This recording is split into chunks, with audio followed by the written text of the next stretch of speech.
Bom dia a todos. Hoje é a sexta entrevista de uma série de entrevistas com mulheres maravilhosas, procuradoras do município, que aceitaram esse desafio de apresentar a Procuradoria Urbana Ambiental de uma forma bem solta, bem relax.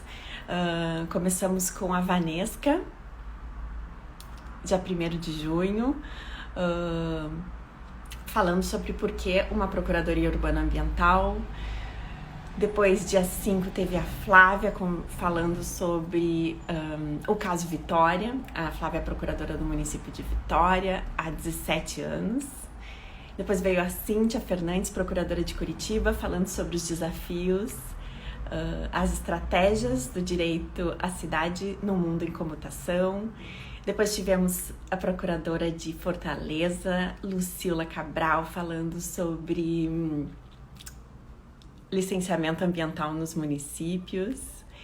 E tivemos dia 15 a Lucila e semana passada a Bárbara de Santa Catarina. Foi maravilhoso, falando sobre o papel do procurador municipal nas demandas ambientais. E hoje receberemos quem? Eleonora Serralta, para falar conosco sobre os desafios atuais da Procuradoria Urbana Ambiental. A nossa proposta é conversar de uma forma bem...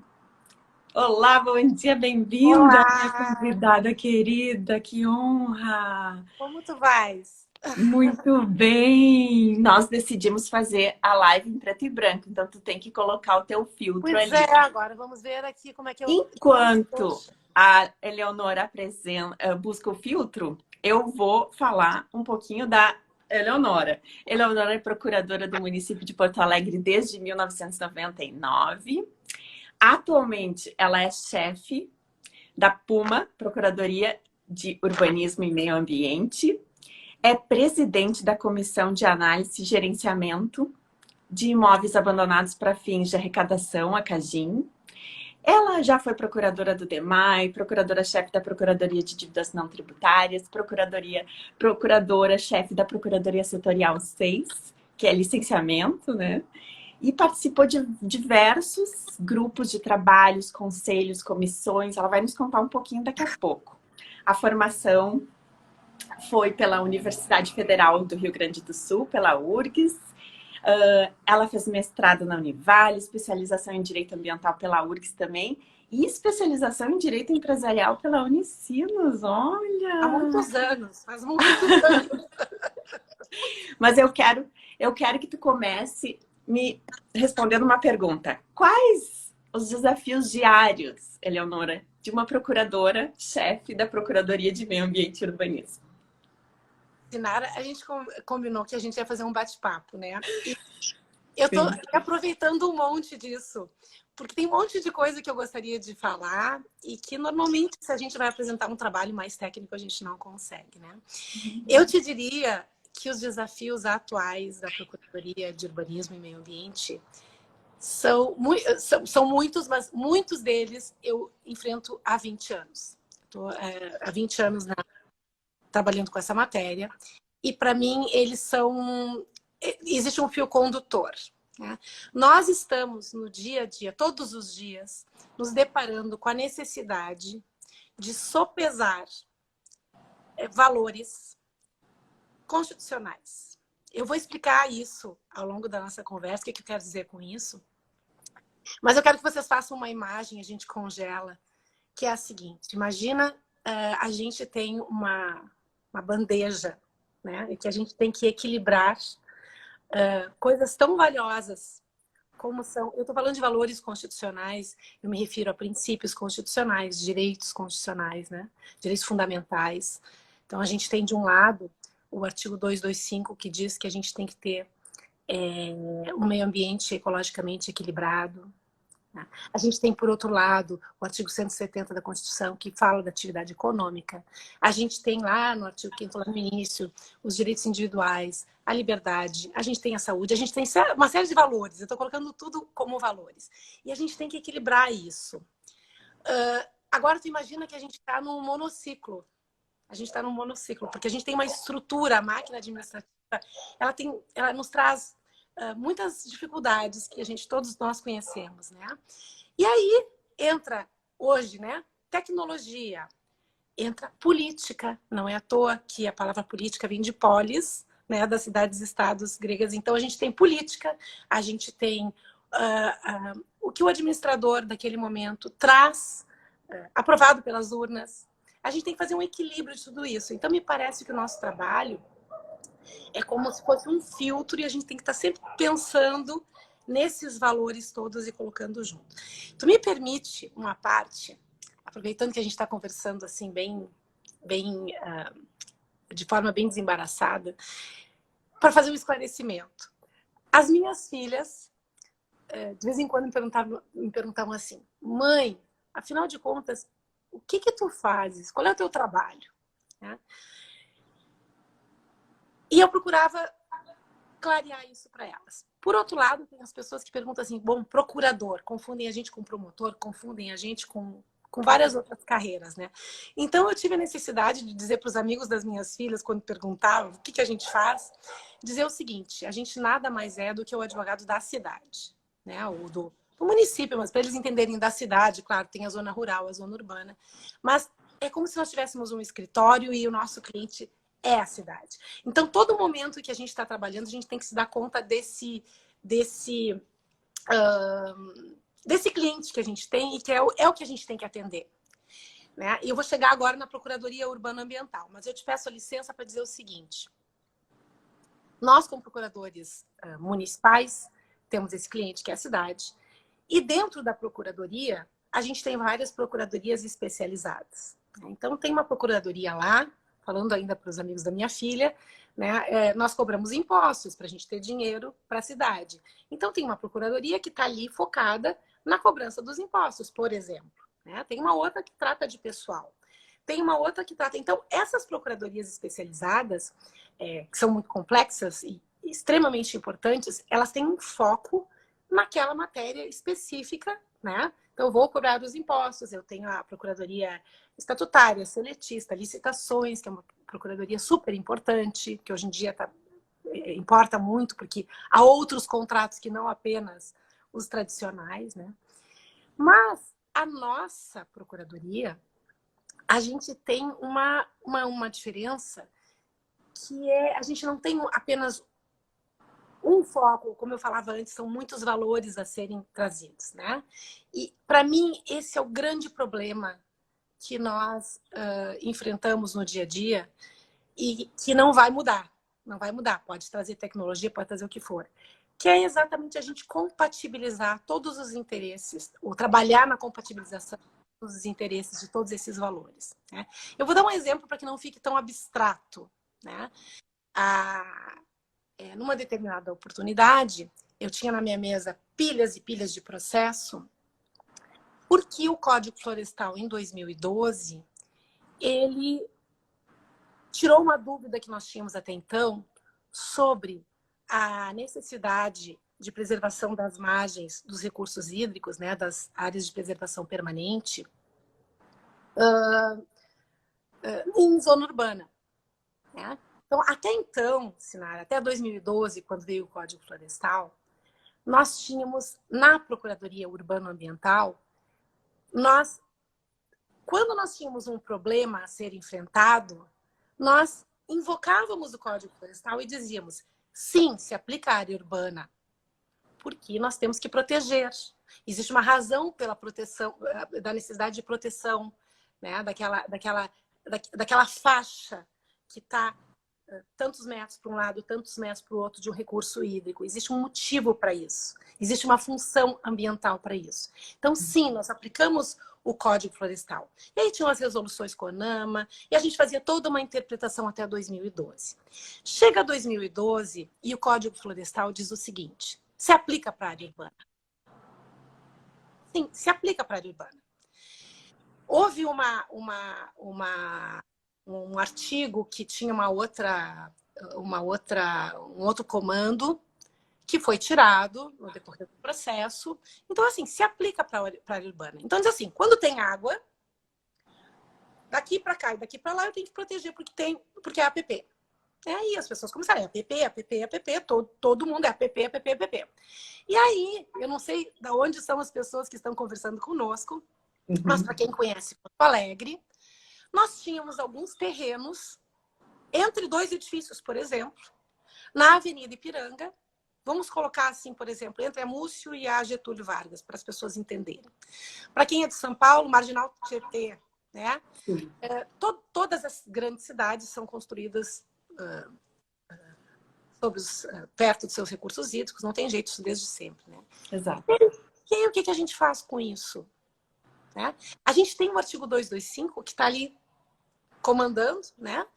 Mas a gente tem já toda uma cidade construída, a gente tem outras coisas que acontecem, né?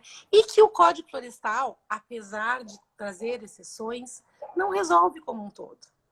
Então, a gente precisou construir uma solução para isso, né? Os tribunais fazem isso, todas as procuradorias fazem isso. A gente fez, né? Na época, eu redigi um parecer, e eu sempre digo que eu tinha muito medo de redigir esse parecer, porque se dizendo assim, bom, está antropizado, o que ia acontecer imediatamente? Todo mundo ia começar a antropizar, entendeu? Então, não pode ser apenas uma solução, né? Quando estiver assim, a gente vai poder licenciar, né? Então, a gente teve que construir um raciocínio, ele está no parecer 1198 de 2016, em que a gente deu para o gestor e para o quadro de servidores que trabalha com licenciamento um norte como fazer. Nem vou trazer todos os detalhes aqui, mas a gente teve que trazer como fazer. E nós defendemos ali naquele momento que o município pode, sim, dentro da sua competência, que a Constituição lhe atribui ali nos artigos 29 e 30, pode legislar a respeito e pré-estabelecer regiões ou áreas em que não vai se considerar essa app, não vai está descaracterizada a app. Porto Alegre, por exemplo, tem 27 subbacias. Porto Alegre, para quem pega um avião, vê que Porto Alegre é toda irrigada, né? Imagina como é que ia ser Porto Alegre. A gente vai ter que mandar demolir tudo. Né? Então, a gente tem que trabalhar com uma realidade muitas vezes pronta, né? Na maior parte das vezes pronta. A gente tem que ver que peso que aquele valor vai ter para aquela situação, né?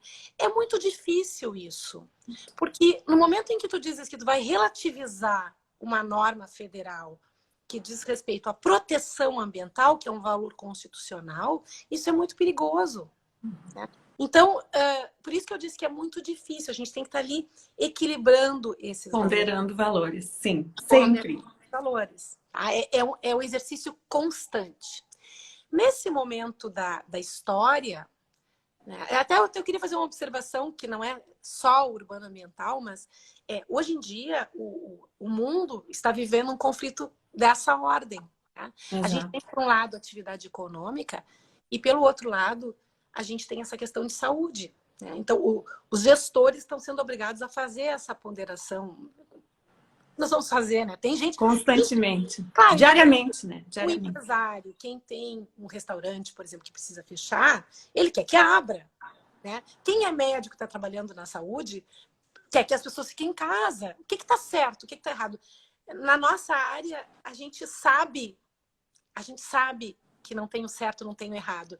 Tem o melhor. A Vanesca usa sempre, e usou, eu vi na live que vocês fizeram, a expressão concertação, né? Concertação com C de concerto, como uma orquestra. A gente tem que estar cada um, né? Fazendo esse equilíbrio.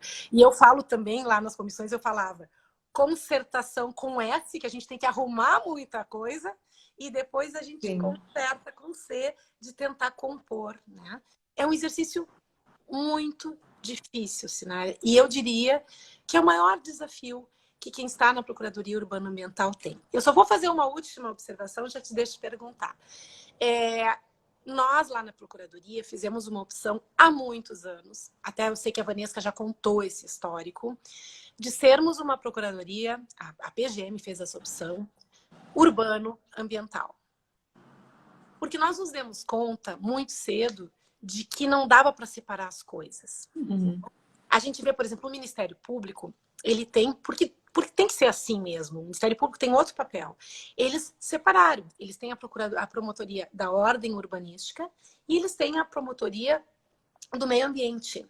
A PGM entendeu, diante da característica do conflito que a gente tem que resolver, ou das soluções que a gente tem que trazer, que a gente precisava olhar para isso de uma maneira assim, holística. A gente tinha que agrupar todos os assuntos. Eu vou te dar um outro pequeno exemplo que me marcou muito a carreira, né? Eu trabalhei muito tempo assim com os bares, com as casas noturnas, os restaurantes, etc. E tem um determinado bar na cidade que ele é conhecido da população desde sempre. Quando eu era mais jovem, se frequentava, hoje se frequenta, ou se frequentava, né? E esse bar, ele está num imóvel que deveria ser protegido pelo patrimônio histórico, né? Ou cultural, pelo menos.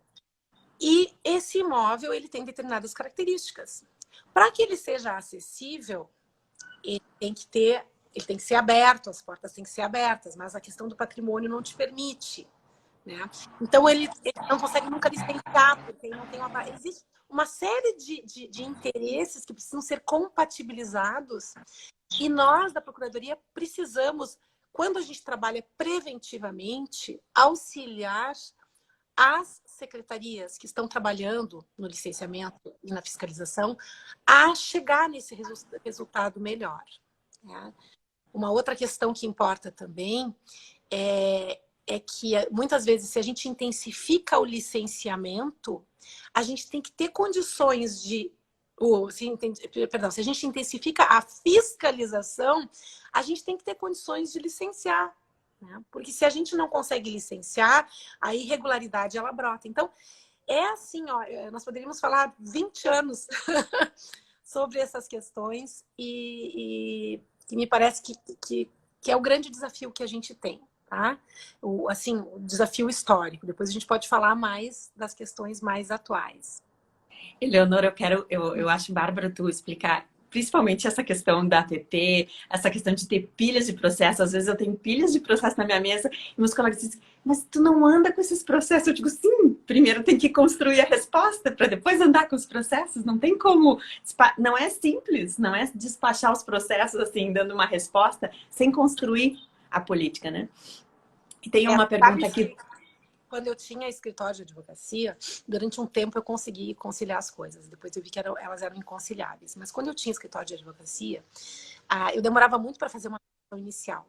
Porque eu queria... Claro que a gente nunca consegue prever tudo, mas a gente não pode ser surpreendido no decorrer do processo. Exatamente. Dentro da Procuradoria Urbano-Ambiental, a gente passa por isso. Às vezes eu tô com um caso que eu sei que a coisa tá errado, não pode ser assim, mas está há muito tempo comigo, há muitos meses comigo, porque a solução, não adianta eu dar qualquer solução. Exato. Ela não vai atender o interesse público, ela não vai satisfazer nem mesmo ao cidadão que tá fazendo o requerimento, né? Então a gente precisa muitas vezes maturar muito. E a maturar. Tinha esse perigo, a gente precisava dar uma solução para aqueles casos concretos, mas não podia ser uma coisa assim, né? E não resolveu de todo, ela foi um paliativo, digamos assim, né? Eu me lembro desse parecer porque muito eu tentei usar aqui em Novo Hamburgo o teu parecer, muito. Consegui. E o promotor disse assim, olha, a gente vai ter que levar até o tribunal, vamos ter que ir até o final dos demandas, porque eu tenho muitas demandas que envolvem APP. Mas, Sinara, eu quero dizer uma coisa. Eu durante esses 5 anos, eu fiquei um tempo afastada da Puma, né? Que a gente chama de Puma, carinhosamente. Eu fui trabalhar na Procuradoria de Dívidas Não Tributárias, onde a gente cobra especificamente o crédito não tributário.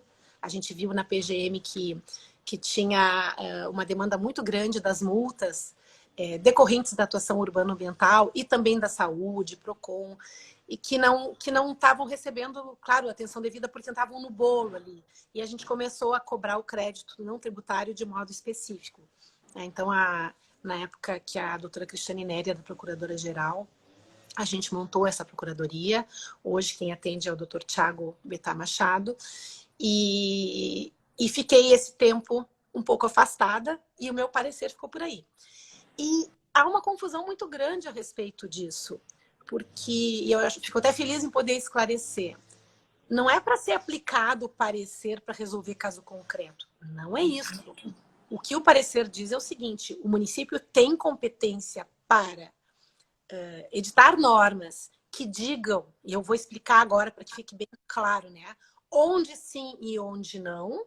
Exato. Ele pode fazer isso, tem competência para isso. Nós temos na lei orgânica, nós temos a competência que a Constituição nos dá, né? E nós temos o dever de preservar o meio ambiente. Então a gente, né, não é para chegar e ir aplicando. Aqueles requisitos que eu coloquei ali, se não me engano é o item 6 do parecer, né? Era assim: enquanto o seu lobo não vem, a gente tem que ter um tempo de maturação de uma norma. Uhum. Né? Mas a proposta do parecer é que fosse feito um zoneamento, talvez tecnicamente se resolva de outra maneira, mas assim, um zoneamento ambiental que mapeasse a cidade e dissesse assim, ó, neste ponto especificamente, né, eu pego de novo a Avenida Ipiranga, né, entre Múcio e Getúlio, por exemplo, né? Na verdade, a gente, no parecer, eu acho que eu trabalho, se não me engano, faz muitos anos que eu fiz, eu acho que são 12 quilômetros que nós temos a Avenida Ipiranga ali. Não sei se eu falei Independência. Avenida Ipiranga. Ipiranga, né? Que vai até lá, pelo menos Aparício, por ali, aquela região, totalmente urbanizada. E pensar em fazer uma APP, a proteção de margens ali, é uma doideira. É antiprodutivo, é antiecológico, vou ter que demolir a Avenida Ipiranga. Então, assim, que nós mapeássemos, verificássemos quais são as áreas da cidade em que já há a cidade consolidada, né? E que, na verdade, eu chego a dizer isso. Depois eu sei que teve jurisprudência a respeito, então né, isso teria que ser muito atualizado. Mas, assim, há uma descaracterização da APP. Não tem APP ali. Tá? O arroio Dilúvio ele foi canalizado há mais de 100 anos pelo poder público, né? E sobre aquela margem foi feita uma avenida enorme e depois vários terrenos foram construídos ao longo dos anos, antes de se falar em APP. Então, não tem sentido eu não construir entre a Múcio e a Getúlio, né, sob a alegação da APP. Agora, vê bem, não se confunda isso com limpeza de arroio, com conservação do recurso hídrico. Isso é outra coisa. Outra coisa. Eu tenho que fazer saneamento, eu tenho que fazer... Né, os prédios que estão ali não podem jogar os seus dejetos ali, não pode ter esgoto local ali. Enfim, limpar o arroio Dilúvio, não tem dúvida que tem que acontecer. Agora, ter a APP de 30 metros ali sobre a Avenida Ipiranga, aquilo ali é irreversível. Né? Tem a questão da irreversibilidade. Então, a proposta do parecer é que, por meio de um estudo sério, talvez um estudo contratado, feito por universidade, se mapeie, se veja dessas 27 subbacias, o que já tem essa característica que eu narrei ali da Avenida Ipiranga no primeiro trecho, né? E se coloque isso no plano diretor. Inclusive, essa proposta eu mandei para o pessoal lá, que a gente mandou, o pessoal que está trabalhando na revisão do plano diretor, né? Para que isso apareça. Então, não é assim, liberou geral. Não, a gente vai ter uma noção clara da cidade que já existe. A gente não pode negar que a cidade já existe. Agora, onde é que nasce o Arroio Dilúvio? Ele nasce lá na divisa de Porto Alegre com Viamão, se não me engano, é dentro do Parque Saint-Hilaire. Ali nós temos que cuidar desesperadamente, é uma super APP. É aquela nossa uma super APP. Porque a gente tem que cuidar com o que vai alimentando esse arroio até ele chegar ali na foz, no Lago Guaíba. Né? Então, essa que é a questão. É uma questão bem complexa. E eu usava justamente esse argumento do teu parecer. O município pode estabelecer, o município precisa de um estudo, precisa de um mapeamento, né? De um zoneamento. E precisa de esclarecimento técnico. Não é só jurídico. Né? Não. E eu quero aproveitar e dar um oi para Simone, para Cris Nery está aqui conosco. Oi, Cris. Oi, Tantos Simone. colegas, é tão bom ver as pessoas aqui participando. O Felipe Salles perguntou: acontece conflito de interesses entre a Procuradoria e o Executivo Municipal? Claro, não é conflito de interesses. Eu não acho Eu conflito de. também não acho conflito de interesse, acho conflito de entendimentos, né? Eu vou te dar uma posição muito minha. Tá? Nós estamos finalmente sendo reconhecidos como carreira de Estado. Sim. A Cris Nery, que está nos ouvindo, é a pessoa mais apropriada para falar sobre o assunto. A Que nos Simone defende tão bem, nos representa, eu sempre também digo para ela. também. Né? Mas assim, como é que eu enxergo isso? Nós somos servidores públicos. Né? Então a gente tem que ter, por isso que eu falei lá da minha filha lá no início, a gente tem que ter a consciência que o nosso cliente é a cidade. Essa é uma terminologia mais assim, rústica, mais infantil. Nós somos advogados da cidade. Então o que interessa para a cidade?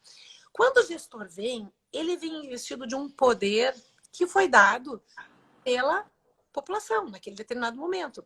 E ele vem com uma linha ideológica de pensamento, e isso é absolutamente normal. Quando eu entrei na procuradoria, nós tínhamos uma gestão que tinha uma determinada visão. Era um governo de esquerda. Hoje a gente tem um outro governo. Isso, para nós, na minha opinião, né, nós, procuradores, nós temos o dever de fazer o que eu falei lá no início, um filtro. Né? E o dever de alertar o gestor toda vez que essa questão está se sobrepondo àquele interesse da cidade. Então, esse é o nosso papel. Por isso que eu falei que a gente tem que fazer uma ponderação de valores. Eu vou te dar um exemplo bem claro. Né? Eu não vou entrar em política, não é a minha matéria, não é a minha área, mas assim, o doutor Marisco, quando era procurador-geral, pediu para eu ir a Brasília, no ano passado, no início desse ano, para uma exposição do governo federal a respeito da Lei da Liberdade Econômica. Né? A Lei da Liberdade Econômica é uma lei que vem no momento histórico em que o Brasil fez uma opção nas urnas por uma determinada corrente que valoriza, né, mais, né, não é que valorize, traz à tona, em contraposição a outros valores, a questão da liberdade econômica, né, a questão da... Vamos colocar ali nos meus valores constitucionais, ali o artigo 170 está muito forte, né, nessa proposta.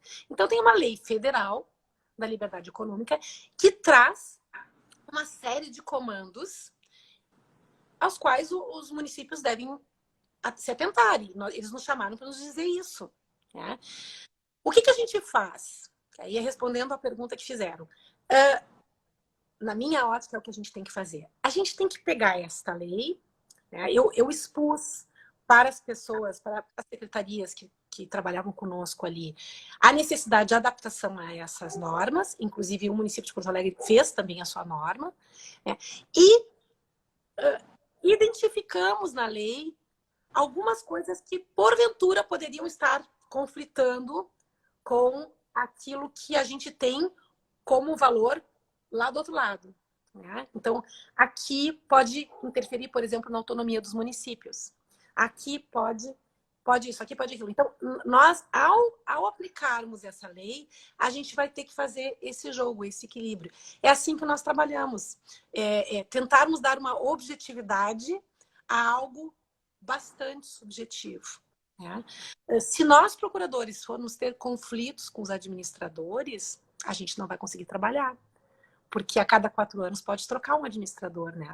A gente tem que estar aqui como profissionais de uma carreira de Estado que entendemos que somos, né? Para dar exatamente esse tom para os administradores.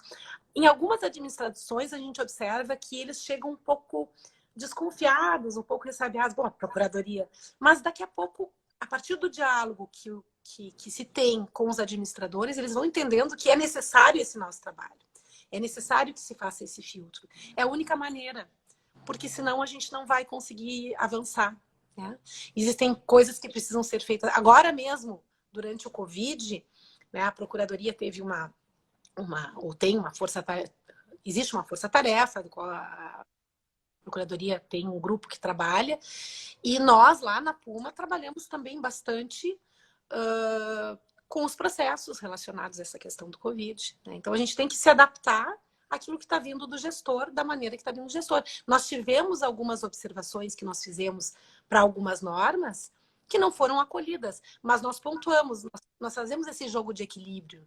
Né? Exato, exatamente. É o que eu sinto, que a Procuradoria Urbana Ambiental, ela tem essa capacidade de se adaptar e de entender e de enxergar de várias maneiras, não apenas de uma maneira, mas ponderar valores, ponderar entendimentos e fazer esse cotejo, porque não há resposta pronta, não é simples. E nessa complexidade da cidade, já que somos advogados da cidade, e a cidade é uma complexidade, estar preparado e se engajar, por exemplo, a minha pergunta próxima seria: como é a participação, como foi a tua participação, qual a tua experiência nos conselhos? Porque eu acho essencial que os procuradores participem. A Bárbara falou isso semana passada. Todas têm falado isso, né? Desde a Vanesca que iniciou participação em conselhos, a Vanesca muito participou também. Eu quero que tu conte um pouco da tua participação nos conselhos e da importância das comissões, dos grupos de trabalho, do engajamento, da apropriação de algumas temáticas que não são nossas, né? Mas que a gente precisa se apropriar. Sabe, Sinara, tu estava falando da cidade, assim, eu acho que a cidade é muito dinâmica. Né? As pessoas, elas não são o que a gente quer que elas sejam. Elas vão fazendo de acordo com o que elas querem. Né? Então, por muito tempo se falava em planejar a cidade. Muitas cidades planejadas, olha o exemplo de Brasília mesmo. Ela foi toda planejada. Foram surgindo, foram brotando as cidades satélites. A cidade se comporta de um jeito muito diferente daquilo que a gente imagina. Exato. Então, esse trabalho multidisciplinar que nós temos em Porto Alegre. Eu não conheço bem a realidade. É até uma falha minha, assim, de não dialogar tanto com os colegas das outras cidades. Até eu quero ver a tua experiência depois. Mas a gente tem, desde sempre, como a gente fez essa opção pelo urbano e ambiental juntos, a gente trabalhou de maneira multidisciplinar desde sempre. Tá? E aí, claro, por conta do ordenamento jurídico, uma das coisas que a gente fez, que a PGM faz, é ter assento nas diversas comissões e conselhos do município.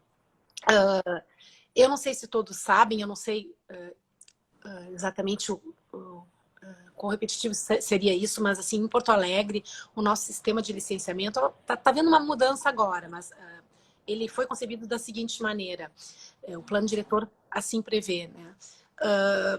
O licenciamento, quando há um projeto que tenha um impacto na cidade, por exemplo, um shopping center, né? Até coisas não necessariamente tão grandes, mas que quando a gente entende que o projeto ele tem um determinado impacto que precisa ser mitigado e precisa ter bastante compensação, né? A gente faz o que a gente chama de estudo de viabilidade urbanística. Ele é anterior, inclusive, ao Estatuto da Cidade, né? Ele é anterior ao WAVE. Eu tenho uma ilusão assim de que a gente influenciou esse WAVE, que a gente tinha, né? O nosso acredito. Ele é anterior e consiste no seguinte: dependendo, claro, do grau dependendo do objeto que a gente está analisando, né? Existe um EVU mais enxuto, mais simples, e existe o EVU da CAUGE, que é a Comissão de Análise Urbanística e Gerenciamento de Projetos Especiais, é uma coisa assim, eu não sei bem o nome da CAUGE, mas a CAUGE é uma comissão que analisa os grandes projetos, né? E que estabelece, né, a forma que esse empreendimento vai compensar a cidade, como é que vão ser mitigados os impactos desse empreendimento, contrapartidas. A gente estabelece uma série de obrigações, né, para o empreendedor. Vocês me desculpem que está tocando a campainha aqui. Não tem problema. Uma série de obrigações. E isso tudo é feito por um bom período antes de ser feito o projeto arquitetônico. Então, quando vocês enxergam o tapume ali, a obra começando, já teve muito trabalho antes. E a Procuradoria participa disso, sim. Por que a Procuradoria participa disso, sim? Porque a gente precisa estar ali para resolver pequenas encrencas, né? Por exemplo, APP. né? Esses dias tinha um empreendimento que estava em topo de morro, enfim, e aqui vai poder, aqui não vai poder. A gente interpreta, a gente auxilia, a gente procura auxiliar. O trabalho é técnico, ele não é um trabalho eminentemente jurídico, mas a gente está ali para fazer esse conserto. Essa costura, como diz a Valesca, a costura. Isso. Então, a gente trabalha preventivamente muito, muito. Eu participei, até agora, o mês passado, da CAU.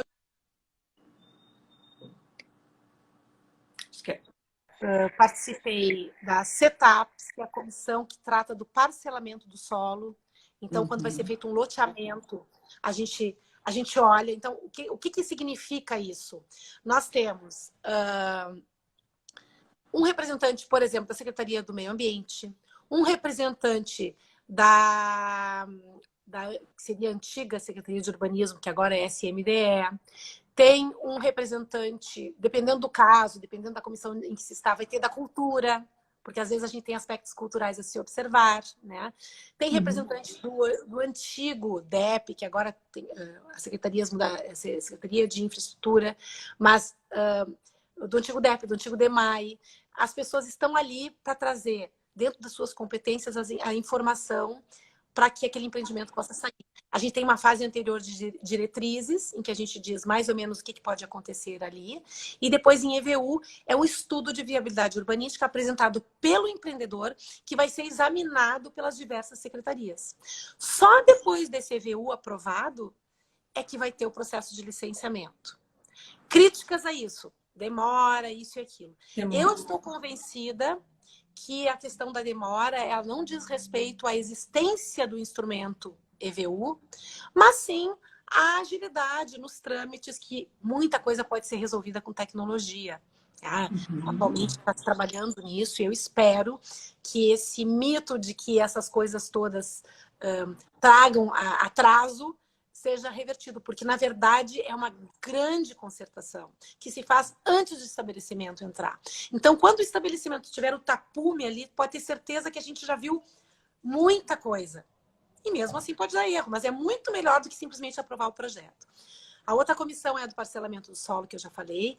Nós temos uma comissão específica para os empreendimentos do Minha Casa Minha Vida, né? Que foram muito intensificados ao longo dos anos, né? Eu tenho uma crítica que eu acho bem assim, grave com relação a isso. O ideal seria se nós conseguíssemos planejar antes aonde esses empreendimentos vão acontecer e de que modo, né? Mas o mercado imobiliário acaba ditando aonde dinâmica, né? A dinâmica. Então acaba que a gente tem algum problema sério de mobilidade, né? Por exemplo, no ano passado o DEMAI, a secretaria onde está o DEMAI agora, disse que não tinha mais condições de levar água para aquele momento, sem obras muito substanciais, né? E esses empreendimentos, como são com recursos escassos, acabam não podendo auxiliar tanto nisso. Eles fazem toda aquela infraestrutura local, mas tu não vai poder levar água para um local muito distante sem uma grande obra pública, né? Então, isso são problemas bem sérios. Tudo isso a gente tenta contemporizar, a gente tenta trabalhar, né? A outra comissão da qual eu trabalhei, que não é uma comissão, é um conselho, é o Conselho do Patrimônio Histórico, Cultural e Artístico, né? O CONPAC, que aí já tem representantes da sociedade, é um pouco diferente. As comissões, a gente tem, nas comissões urbanísticas, a gente tem representantes das diversas secretarias, é uma comissão técnica. A doutora Simone, que nos assistia, ela e a Vanesca também participaram e participam da CETARF, que é uma comissão que trata da regularização fundiária. Também é uma comissão multidisciplinar. É muito interessante. Eu só tenho a agradecer por ter participado dessas comissões, porque eu aprendo muito. Eu aprendo com os biólogos, eu aprendo com os arquitetos, eu aprendo com os engenheiros, eu aprendo com os geólogos. A gente aprende todo dia.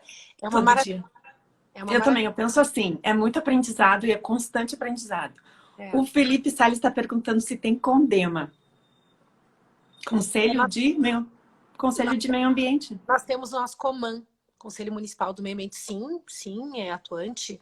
Ele é presidido pelo secretário do Meio Ambiente, sim, temos o COMAN, e nós temos também o Conselho do Plano Diretor, Conselho Municipal do Plano Diretor. Então, as nossas decisões nas comissões, elas passam pelos conselhos depois, né? Ela passa pelo conselho pelo menos do Conselho do Plano Diretor. Né? Nós tivemos eu não vou dar exemplos assim,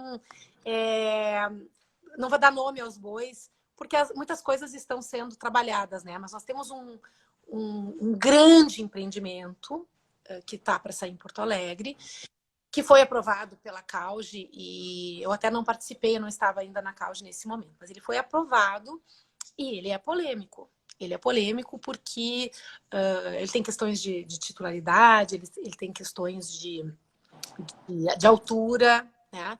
Então, sempre tem, e tem que ter, né, as associações, as entidades que protegem o meio ambiente, que vêm dizendo, vocês não observaram isso, vocês não observaram aquilo. Então, tem uma contraposição. E esse caso específico, houve um questionamento de um conselheiro do Conselho do Plano Diretor. Ele fez perguntas. Aí veio para mim, eu respondi, eu não tinha trabalhado no caso, eu respondi, achei que estava bem adequado o processo de licenciamento. E aí tem uma questão no Ministério Público. Uma questão no Ministério Público que diz que teria que ter sido feito estudo de impacto de vizinhança, que talvez tenha faltado uma audiência pública, então nós construímos uma audiência pública. É muito importante, Sinara, eu queria aqui registrar, é muito importante que nós trabalhemos em harmonia com o Ministério Público. Não significa que a gente está trabalhando em parceria, porque não é parceria. Exato, não é parceria, é harmonia. Eu sou advogada da cidade, eles são, antigamente a gente dizia, são fiscais da lei, eles são diferentes, porque eles têm um olhar diferente. É necessário, eles são um órgão de controle que tem que estar ali trabalhando com a gente, mas a gente tem que trabalhar em consonância, em harmonia. Atualmente eu estou fazendo um trabalho, esse sim eu posso falar, porque é bem divulgado na imprensa, que é a tentativa de resolver o problema do esqueletão, que é a Galeria 15 de Novembro, em Porto Alegre. É um problema gravíssimo, é um dos problemas mais complexos que eu já enfrentei na Procuradoria. E eu digo assim, é processo bumerangue. Eu saio da Procuradoria, jogo para alguém e volta para mim. Temos aqui também, temos tudo que é tipo. Processo bumerangue, né? Então, bumerangue. A gente está tentando, a gente estava conseguindo resolver alguma coisa quando veio essa pandemia e aí a gente, de novo, tem que sopesar os interesses. A gente estava desocupando o prédio, né? Então, e esse trabalho a gente faz com uma forte conversa, um forte diálogo com o Ministério Público. A gente tem um processo judicial movido pelo município há mais de 15 anos. E, mais recentemente, o Ministério Público também ajuizou uma ação, em 2012. 2012, parece recente, né? E nós somos réus nesse processo. Então, a gente tem... Mas a gente dialoga, a gente conversa. Porque a gente tem... Eu sempre digo isso nas minhas petições, a gente tem o mesmo interesse primário, a gente quer a mesma coisa. Por isso, exato, é o mesmo interesse. É interesse em aplicar a lei e cumprir com o ordenamento, com o direito, né? A gente tem um fator, a gente tem alguns fatores. Imagina agora aquela imagem de novo. Eu estou no meu monociclo, segurando ali os meus valores ambientais, o meio ambiente, a ordem urbanística, tudo ali. Eu não posso deixar nenhum quebrar, né? A gente tem que proteger a Constituição. Pelo menos assim eu me criei, assim eu penso que a gente tem que proteger isso. E vai entrando, né? Quer ver uma coisa? Todo mundo fala, até amanhã eu quero ver se eu assisto uma palestra sobre esses o novo licenciamento. Um licenciamento mais dinâmico, um licenciamento eletrônico, um licenciamento isso, um licenciamento aquilo. Na minha ótica, nada pode mudar. O que tem que mudar é a agilidade. É a agilidade, é a forma como se faz. A gente tem que utilizar a tecnologia para isso. Mas não ferir os princípios e ferir os valores, né? Mas, enquanto a gente está ali, né, vindo o tempo, né, dizendo que a gente tem que agilizar, usa a tecnologia, agora as smart cities... Resposta rápida, né? A resposta rápida, isso e aquilo. Tem as questões políticas, né? E a gente continua ali. E tem também as adversidades que decorrem da maneira como a população se comporta, são seres humanos que estão agindo de acordo com a sua convicção pessoal, né? Uhum. Olha, agora na Covid, não saia de casa, daqui a pouco as pessoas estão ali, porque elas precisam confraternizar. Então, são muitos fatores que vão chegando na gente enquanto a gente está ali tentando equilibrar. Então, né, tu vais desocupar um prédio, tem gente morando. Tá? E ali a pessoa fez a sua casa. Então, essa solução aí que me parece que é a chave, né? Como fazer isso? Eu ainda não descobri a melhor maneira, te confesso. Eleonora, passou tão rápido, eu fico Já com passou? medo. Passou 50 Nós nem minutos. falamos. Eu quero agradecer a todo mundo que esteve presente, ficaram aqui ouvindo, perguntando. A Simone Somenzi respondendo perguntas que eu não conseguia dar conta. Muito obrigada, Simone, por responder. Eu fico muito feliz com a participação de todos, agradeço a presença de todos. O Alexandre Burman, o Bruno Brinker, que é o presidente da Associação dos Procuradores do município de Novo Hamburgo, estava presente assistindo. A Cris nós já falamos, a Bárbara é da Secretaria de Meio Ambiente aqui de Novo Hamburgo. Fico tão feliz de ver a Ana Paula, fico tão feliz de ver todo mundo participando e enviando perguntas. Eleonora, eu lamento dizer, mas tu vai ter que voltar, porque ficaram muitas perguntas. Vamos marcar uma outra data, mas eu quero, assim, deixar esse final para tu passar aquela tua mensagem, sabe? Aquela tua mensagem de eu acredito que. Então, você tem aqui esses últimos minutos antes que o Instagram nos derrube e para dizer, Eleonora, em que você acredita? Eu acredito que a gente tem a capacidade de transformar a cidade num local melhor. Eu acredito no papel do procurador. Eu escolhi essa profissão. Quando eu fiz o concurso, eu não ia ser... A minha ideia não era ser procuradora, foi um concurso que eu fiz assim, foi o único concurso que eu fiz, e hoje em dia não seria outra coisa. Eu acredito que a gente realmente tem o poder de mudar e de fazer algo melhor. Então, eu sou uma otimista, eu acredito nisso. Ainda mais contando com pessoas como essas que estão nos ouvindo aí.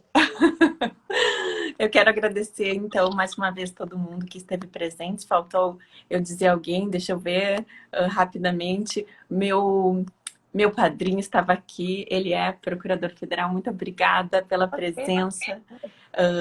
Eu fico muito feliz e grata por tudo que a gente tem construído ao longo desse mês, nas entrevistas, nas participações. Obrigada a você, Eleonora. Foi um prazer conversar contigo e ter essa tua experiência, 21 anos. Minha primeira live, não esquece. A primeira de muitas. Haverão outras. Querida, muito obrigada pela oportunidade. Obrigada a todos que nos ouviram. Foi um grande prazer. Tomara que eu tenha sido clara, porque a gente tem uma ansiedade tão grande para dizer as coisas. Para transmitir, eu acho que sim. Eu acho que esse movimento que começou com as lives, com os encontros, com as reuniões virtuais, está sendo tão agregador e tão reflexivo, porque a gente está refletindo sobre como se comunicar sem poder se encontrar, né? É verdade. E o fato de a gente poder falar de direito sem aquela coisa tão árida, tão técnica, e fazer com que isso chegue às pessoas. Isso eu também acredito, que a gente possa fazer o direito chegar mais, as pessoas compreenderem o nosso trabalho e entenderem a importância dele. Acredito nisso também. Acredito muito. É isso que eu gostaria de trabalhar para isso, para que o direito fosse mais apropriado, chegasse em todos os lugares de uma forma mais tranquila, de uma forma mais suave. E essas entrevistas têm me enriquecido muito, Eleonora. Me enriqueceu muito falar contigo, me enriqueceu muito me preparar para esse encontro. E até a próxima, então. Até a próxima, jornalista Sinara, né? Jornalista, muito obrigada. Um beijo grande, Eleonora. Obrigada para todo mundo, obrigada a todos. Cris, muito obrigada sempre por estar aqui. Obrigada, Cris. Beijo.